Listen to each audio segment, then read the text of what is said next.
Well, hello there, YouTube, and welcome to a 50-degree Tuesday, the 26th of October. It's about to be pumpkin day here pretty soon. What are you doing out there, Danny? Danny boy. I don't see Kai Kai this morning. She must be out in the main field or something. But it's a very slight drizzle out here at the moment. But it still feels very, very comfortable. Danny says, I agree. I'm going to hang out here for a while. Look at them. They're always looking for something moving out there. The old cherry tree she's a thinning out. That one's just all but gone now. Love the leaves out there. Help them fertilize. The daily how was the drive report. It was mostly wet. Yeah. It actually tacked up enough that the windshield wipers weren't on in the last part once we got into Vancouver, I think. Yeah. But the rest of it, she was full-fledged windshield wiper. Yeah, she was windy and wet. Yep, windy and wet. Well, Mama, it's a hubba. We have made it to Tuesday. We have. Seems way early in the week, doesn't it? I know it. Next thing you know, we'll be going, it's Friday. The nice thing about Friday is it looks like Saturday and Sunday's going to be nice. I know it. I'm trying not to think about it. So I don't sabotage it. Yeah. Don't drone it too much. That's way too far in the future. Yeah. In the Pacific North. Too far in the future. Yep. Heck, half the time, several hours. You're. Yeah. At 3 o'clock, it's supposed to be. Nah, don't rely on that. Nope. Anyway. Have a wonderful Tuesday there, Mama. You too, hubba hubba. And I'll see you in the passings. All right. All right. Love you. See you. Bye. I love you. Bye-bye now. Bye. Well, hopefully I don't get wet on this ride. It's been sprinkling off and on all day. This is the last of the V-twin RTs. This is the one that was actually supposed to be a 1330. But I've kind of beat that story to death. Oh, look at that. Got the Lynx snowmobiles. That was they were sold elsewhere other than the United States. Not for 2022. And they are really cool. Got a very unique suspension system. But this one come in for an oil and filter change and to diagnose rough shifting. Hard to upshift, really rough on downshifts. So it took me about 2 seconds to diagnose that. So you got to get it all warmed up to change the oil. Don't change these things cold. Get all the junk out.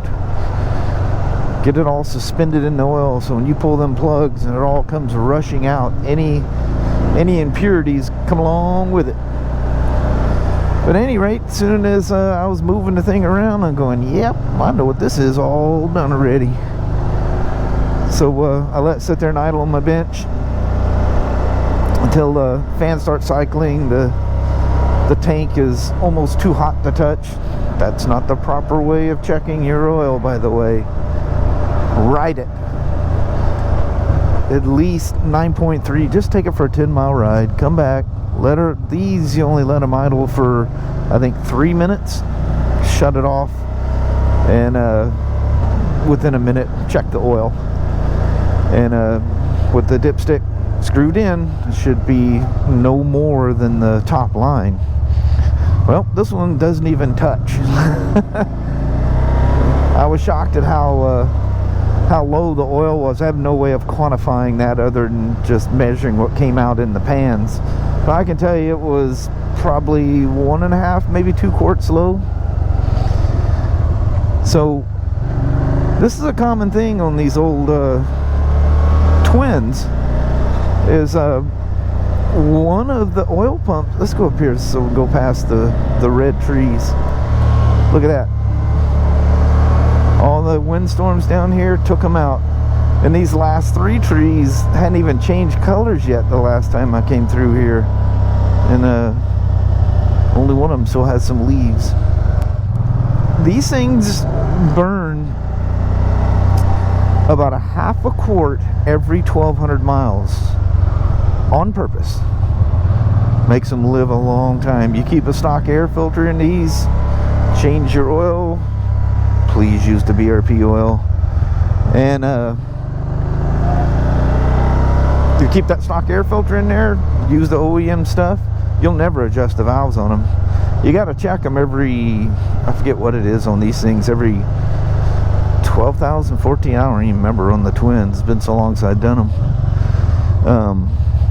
Anyway, all those parameters met, your valves are going to be spot on, because they're living in this well lubricated world of the swirling combustion chamber that consumes oil, and it does it without any carbon. This is why it was such a patent thing. This is like a miracle thing that, and I never, if you look at the combustion chambers and stuff, I can't tell how they're doing it. Honda had some little thing explaining it years ago, but I can't find that anymore. But it creates no carbon, and it never smokes. It just does it magically, like I say. Well, the HCM on the SE5s in the whole hydraulic control module, if you change your own oil, you'll see the hydraulic control module filter down there. God, those trees are beautiful. But it is definitely starting to show the scars of the wet and windy weather, taking it away from us bit by bit. And sadly, these trees will just all kind of look like that. They look, you wonder if they're even, you know, should I cut that tree down? Is it still living? Anyway, whoa, she's got the Kenda tire on there, but she's at the wear marks. They get a little slickery in the wet when there's like no tread left. Well, they burn a half a quart every 1,200 miles. I've seen them burn a half a quart every 1,000 miles, some less, some more. It's just an average of a half a quart every 1,200 miles. You don't check your oil, the oil level keeps going down, down, down, down, down. Once it gets to a certain point, the HCM has its own pickup and its own oil pump. Well, once it gets low to a point, that pump starts sucking air. Doesn't hurt anything, it just stops shifting, because the shifting is controlled by hydraulic oil pressure. And it's these plungers, chaka chaka. Well, when they suck air, they don't shift no more. Usually when they get down to about 2 quarts low, they'll do weird things like stick in third gear when you come to a stop. One of the things you'll start noticing, it doesn't shift correctly, and it stops downshifting. And when it does downshift, it's very violent. They go, boom! Check your oil. It's not low enough it's going to hurt the motor. But be warned, you run with half the quantity of oil in your engine, the oil breaks down much faster. So not only was this thing crazy low on oil, way underneath the dipstick, so I'm guessing probably, I think they start doing weird shifting things at about 1.5 quarts low. To my horror, when I pull the HCM filter and the engine oil filter, immediately I see the oil filter and I go, what? That's one of those old there's a recall on the oil filters for these things. If it doesn't have a metal cage around the gauzing or the the medium that filters the oil, if it doesn't have this little metal screen going around it, woven in there with it, do not put that filter in your Spyder. They will collapse. Especially if you take short runs on these things, the water doesn't flow as well through a filter, and they'll collapse. And when they collapse, they stop filtering the oil. So as soon as I pull the thing out, I see that it's a paper filter, and I thought it was one of the old ones that got recalled. They literally had us pull stock, and they were I think they took them back and destroyed them or something. Yet do not use them under no circumstances. Well, it's a paper filter, and it wasn't stuck to the cover like it was supposed to be, and I'm going, that's really weird, because it sticks in the cover. The little metal cap wedges in there. Well, I thought, okay, it's aftermarket junk of some sort, so that's probably why it's not doing what it's supposed to do. Please watch me, Toyota. Thank you. Oh, you're very nice. He was rolling way up and quickly. So I pulled the filter out and it's red. Well, it's not even a BRP filter, number one. Number two, it was a straight pass-through filter for a 1330 or something else. I have no idea. I guess I could pull the part number off of it and investigate what it's actually supposed to be on. Not for the Spyder. So not only was it running low, crazy low on oil, it was unfiltered through the engine. The transmission was being filtered, but when it gets so low it's not pumping oil anymore, that don't matter anymore, does it? So yeah, it looks like it's a 1330 filter, but I thought the 1330s were too long and it wouldn't fit right. I don't know. I've never tried to stick a 1330 filter in a 990. Why on earth would I ever try? Because it's not capped off, so the oil is just going right through the filter, unfiltered, and going through the engine. That's just like putting the cover back on without a filter in there and going, nah, I don't need a filter on this change. I'll just let her run bare. So, oh, he'd have probably waved at me. I missed him. He was looking at me. Caught him as he was turning away. He goes, hey, he ain't gonna speak to me today. Luckily she brought it in for an oil change. It seems to be no harm, no foul. I can look through diagnostics and the shift switch is doing everything it's supposed to. So I'm out here test riding it and it hasn't missed a shift, not one. Because there's nothing wrong with the shifting. It was just too low on oil.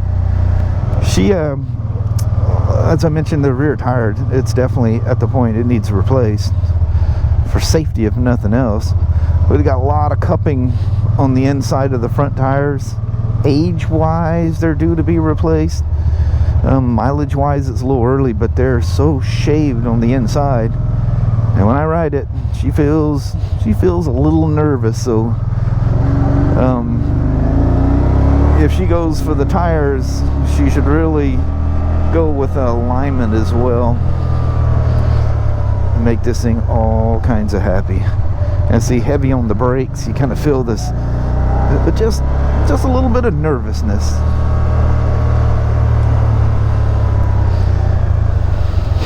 Come turn signal switches. It's just an RT trait, I reckon. But look how quick it self-canceled. That was very nice.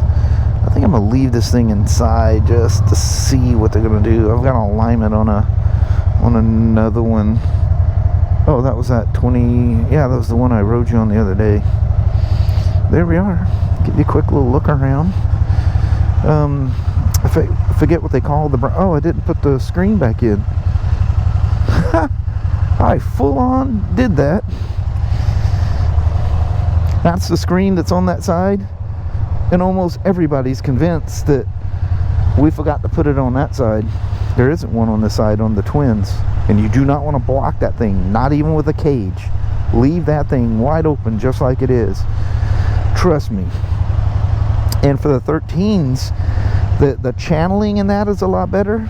And it's funny, the 13s magically don't seem to have the water pump problems unless they block that thing off.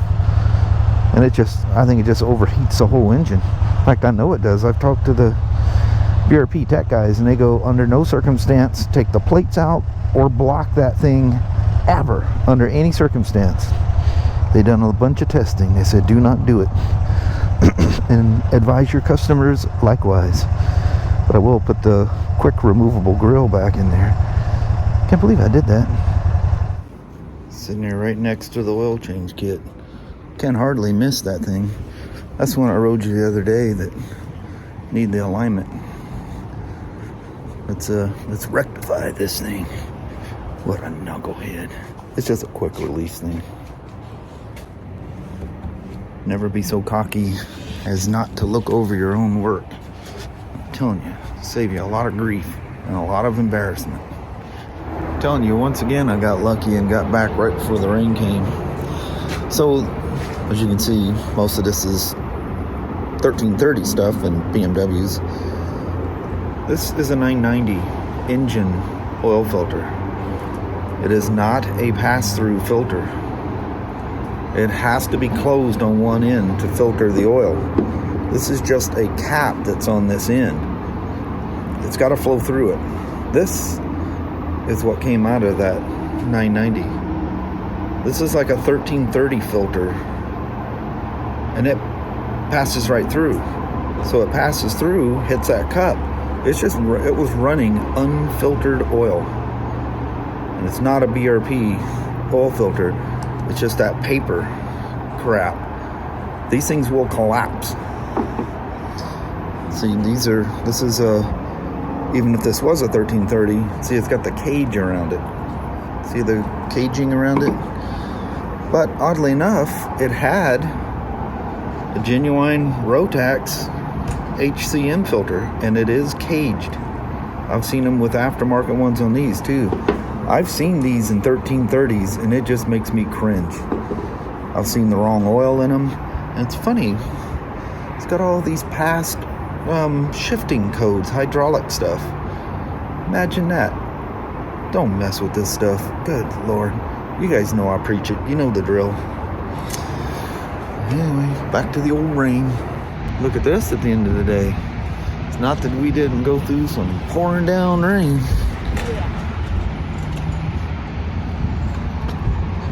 Just wondering what that was for a second here. Doing the old Tractor Supply stuff. Look at those beautiful trees back over there. Woo. I get you some digitals in them. Alright. Homeward bound. Come on, old war wagon. You definitely get all the trains when you're not on a motorcycle and you're driving down the road. The engine just went by and she was honking and carrying on. It was very nice. Look at that. It's always cool when you ride along with them for a little bit, isn't it? Look how leaned over they are, man. That thing is set up for them Amtraks to come through there at 90 miles an hour. Yeah, when they're going slow, it looks like they just tipped, doesn't it? So we get home, we're taking the dogs out and stuff, and the rain stops, and I can see stars up there. I said, you want to go out and do a quick goodbye? Why? It's not raining. There's a hole in the sky. And no, it's going to pour on us starting right now. Of course. So anyway, this will be a short and sweet goodbye tonight, because we're standing here getting wet, and Sasha's out here. No, she's not clamming to the... She hopped down. Oh. She gets up and leans against the shop. She's so funny. I know. She goes, it's I'm touching me. wet. It's touching me. Anyway, we're going to bounce. Alrighty. Well, thank you guys so much for watching. We really do appreciate it. We will talk to you tomorrow. Same smoke time, same smoke channel. Don't forget to give her a thumbs up. And you guys have an amazing Wednesday or Thursday. Heck yeah. And hope it's drier where you are. No kidding. Yeah. So anyway, that's it. We're rolling out. Appreciate you guys watching today. Yep. We'll see you in the morning. We'll start another one of these again. All right. Keep Sounds your fingers good. crossed for the nice weekend. I know it. All right. I'll see you tomorrow. Bye-bye now.